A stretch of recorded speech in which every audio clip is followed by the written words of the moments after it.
There are at least two sides to every story.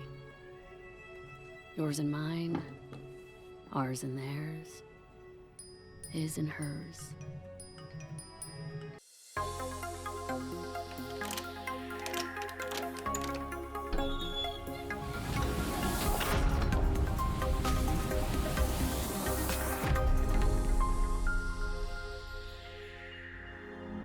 Welcome back to the Key Takeaways channel. I'm Em. If this is your first time here, welcome in, take a seat and grab some tea. And if you're not new here, shout out to y'all for joining the group chat and subscribing and supporting this channel. And don't forget to like the video. So today we're actually going to talk about a Netflix series that came out like last week, His and Hers.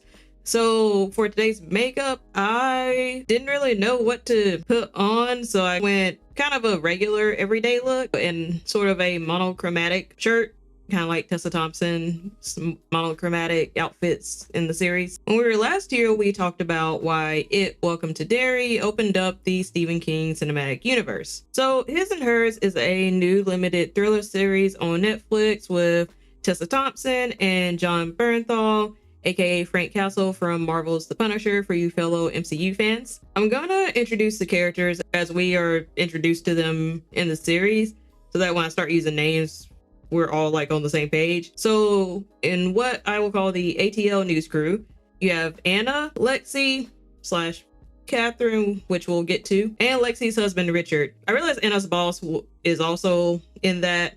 And while he was in the series quite a bit, he wasn't really pivotal to the story. He was this sort of catalyst to give a little bit more expository and sort of push the story along at some point. So I didn't write down his name. I forgot. In the Delanaga section, we have Jack, Anna's estranged husband, Priya, his co-detective, Mama Alice, Anna's mama, Rachel and her husband Clyde, Helen, and Zoe, who is Jack's sister. So the series takes place mainly in Dahlonega, Georgia, which apparently is a small wine town. Definitely a small town. But I saw people online call it like a mini wine country, and I'm not gonna lie, I kind of want to visit it now. Very curious. But on the surface is a murder mystery turned potential serial killer chase surrounding this specific group of former friends who all previously attended this all-girls high school, with some marriage and relationship drama sprinkled in, basically everybody cheating. And the twist had everybody hooked and talking about it. And you actually don't get the ultimate plot twist of the series until like the last 20 minutes on the final episode. But I will say it was actually worth it. And as someone who likes to dabble in some modern crime drama, I did enjoy it, although there were a couple of questions and maybe some odd pacing or writing choices that I noticed.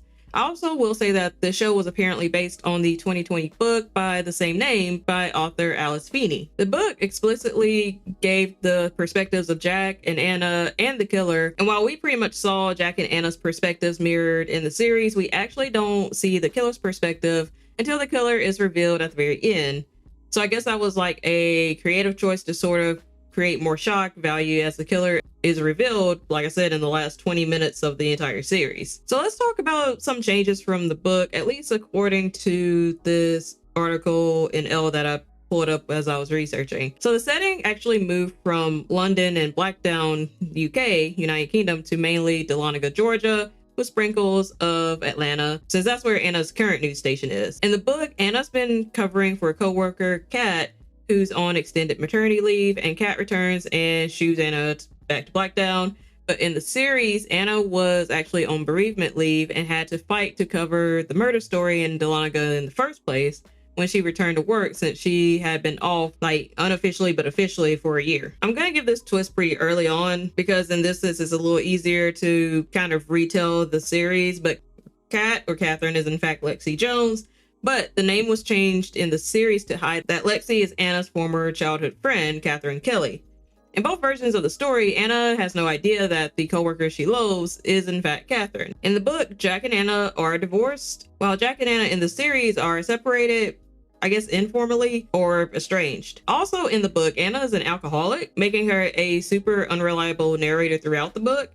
And she's not an alcoholic in the series. But in the series, Jack does do dumb shit that impacts the investigation, making him more of the unreliable narrator. Yeah? Yeah, we'll take these to go. And then I can take it to the lab, and then we can see if you've committed any major crimes lately. I haven't, Uncle Dad, I swear. I know you haven't, baby. It's just a game. Rachel's husband, Clyde, in the book is old and bedridden. He's like 82, apparently. And in the series, Rachel's husband, Clyde, is, I mean, he might have been sick, but he's definitely middle-aged for sure. And I say he might be sick because while he told the detectives at first that he was very sick with, I believe, was cancer, he's actually quite sexually active as we come to find out. Not that you can't be sick and sexually active at the same time. If you ever listen to or watch Dying for Sex, like, we know that could be a possibility.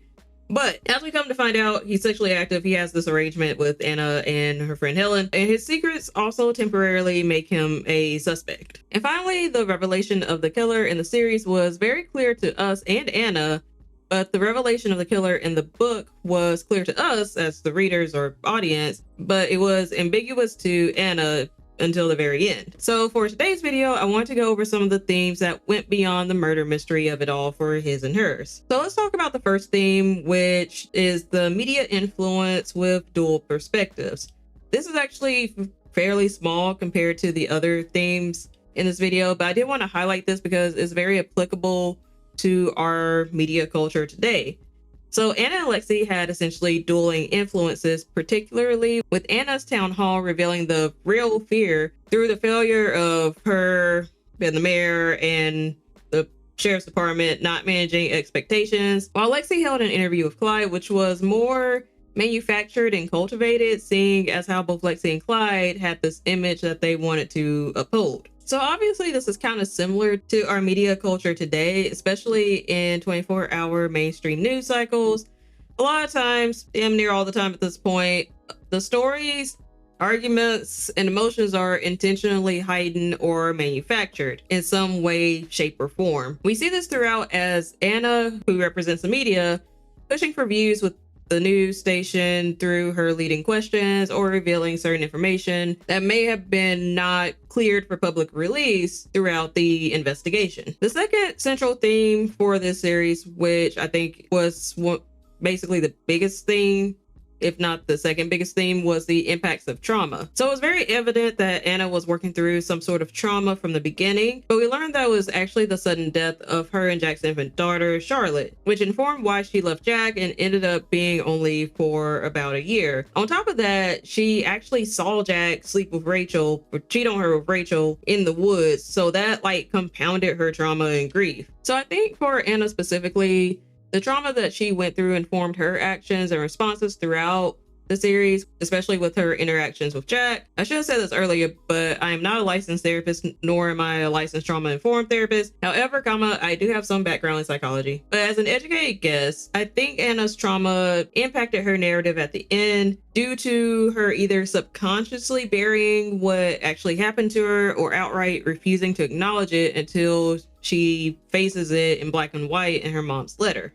And so that was probably why she told Jack that it was Lexi, aka Catherine, who was and not her, and also why she wound up marrying Jack despite Zoe being his sister. Although in my head, that still doesn't really make sense, but I'll chalk it up to one, Jack not being around apparently when Anna met the others and the events of her 16th birthday party took place. He seemed older than Zoe, so I think someone online said he was like away in the military or something. And two, again, Anna having that outright rejection of what happened to her, what Rachel, Zoe, and Helen did to her, and Catherine, and therefore being able to compartmentalize Zoe being Jack's sister. Although it does make sense why she wasn't really checking for Zoe throughout the series. So let's talk about the third central theme, which is friend groups in small towns. Better yet, toxic friend groups, especially in small towns. Specifically, this sense of being the only something within a toxic friend group, whether it is the only girl or woman in a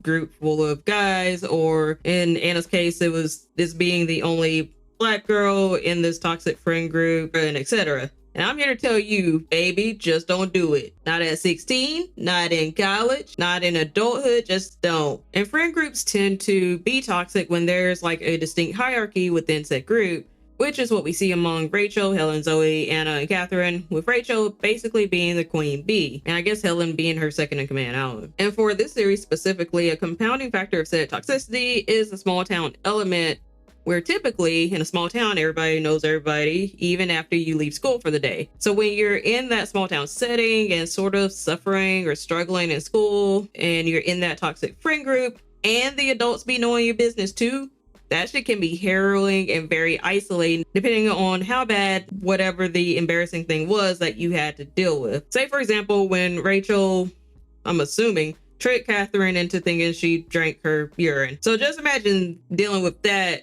within that small town. All that to say, I was not at all surprised to see these miserable broads go their own way by adulthood. I guess with the exception of Rachel and Helen, again. But with them setting up Catherine and Anna to be on Anna's 16th birthday, I shouldn't say it, but I was completely fine with them being murdered because them. And not to mention, Rachel was cheating with Jack and asking if that was how Anna did it or if she did it better than Anna, or something like that. But still showing just how petty and petulant she was as an adult, right? Up to the very end. Back to the toxic friend group for this series. I will also say that it wasn't clear if there was a racial dynamic, a class dynamic, or an intersection of the two that sort of informed why that friend group basically had it out for Anna specifically. I personally think it was both, if we're being honest. For Catherine, it seemed like it was basically fat phobia and lookism. If you don't know what lookism is, it is discrimination based on physical attractiveness. Shout out to Alay, aka Illuminati, for posting that video on her channel. Definitely check it out. I recommend it. Gives a whole breakdown on lookism and the politics of attractiveness, ugliness, all that. But yeah, for Catherine, I would guess it was basically fat phobia and lookism, maybe a hint of classism as well, because when we first see her, it looked like she wasn't really up with the skin regimen, or her hair wasn't that styled, at least when we first saw her as young Catherine. So it might have been some aspects of classism there, even though she was also well off enough to go to that private school. Maybe she was rich enough to go to that school, but not as rich as Rachel and Helen. Going back to lookism, we could actually say that the group might have had it out for Anna because of lookism as well. But Anna was attractive, but it might have swung the other way, that because she was attractive and black, that Rachel and the girls operated more out of jealousy as opposed to a perceived superiority. So I actually did not say who the killer was yet, but if you caught what I said about Anna reading her mom's letter, you might have guessed that Anna's mom was actually the killer, and she was. Anna's mom was revealed to be the killer in the last 20 minutes of this series. A lot of people online were having this debate of whether it was Tyler Perry-esque, basically it was well written and directed up to the last episode. And the last episode, some people said it felt like Tyler Perry wrote it. Personally, I'm leaning more towards the side of it was not Tyler Perry-esque. It was Tyler Perry-esque in the sense that twist being that Anna's mom was the killer was a wild twist, but it was still written well enough to where it felt like, oh, that's actually impactful, not necessarily ridiculous or at this point lazy, if you've seen Tyler Perry's recent works. But it basically was Tyler Perry-esque in the sense of Tyler Perry could have come up with Anna's mom as a killer, but in this case with the series, it was written way, way better. So we didn't get a lot of questions, although I do still have a couple of questions. We didn't get a lot of questions. The writing was not filled with these ridiculous cliches or lines, and it wasn't full of just flat out expository detailing how Mama Alice just stabbed everybody. They actually showed shit when they were revealing that Anna's mom was the killer. So with that said, there is one question that still kind of bugs me with Anna's mom being the killer. So Anna's mom was the killer, and she basically became the killer after she saw, forgot to mention this with Anna's 16th birthday party, but after she saw a recording of Anna getting at her 16th birthday party, because Anna had brought a camcorder with her and it was still recording by the time she had tried to intervene to save Catherine, and in the process became the victim. So really my only question with this reveal is that Anna's mom worked as a house cleaner. She cleaned the other people's houses to make a living, meaning that she already potentially saw the dynamics of definitely Rachel and Catherine. I don't know if she had cleaned Helen's family's house, but we saw her cleaning Rachel and Catherine's house, or their parents' house rather. And it even showed how shitty Catherine was to her. So I can only imagine that she might have gotten some similar treatment from Rachel. So all that to say, my question is, why did Anna's mom introduce Anna to Rachel in the first place when they were enrolling in that all-girls school? That part, I will say, didn't quite make sense, because as someone who was cleaning these people's houses and possibly seeing how shitty these people were, why then, I get if it was the only school in Dahlonega, but why then introduce your daughter to these people? You know? I don't know. Maybe that was like she was naive until she learned and eventually saw the recording or whatever. I don't know. But yeah, I would say that was my only question after sleeping on it from watching it this past weekend. So yeah, let me know what you thought about His and Hers if you watched it, especially that twist at the very end. I don't know who called it from the beginning or maybe midway. The only way I could have linked the mom to the murders was her walking around naked the same nights Rachel and Helen were killed. But that was like the only thing for me that I might have caught on if I really thought about it midway into the series. But that's all for today. Thanks again for watching, and be sure to like this video if you like this video, and don't forget to subscribe to the channel so that you can see more videos like this one and talk about it in the group chat. Be sure to follow me on my socials, Empowered Muse on Instagram, Threads, and Bluesky, and M's Musings on Substack, where I write weekly blogs that sort of correlate to what I talk about here. And if there's anything you want me to cover, be sure to put it in the comments as well, and I will see you all next time. Bye.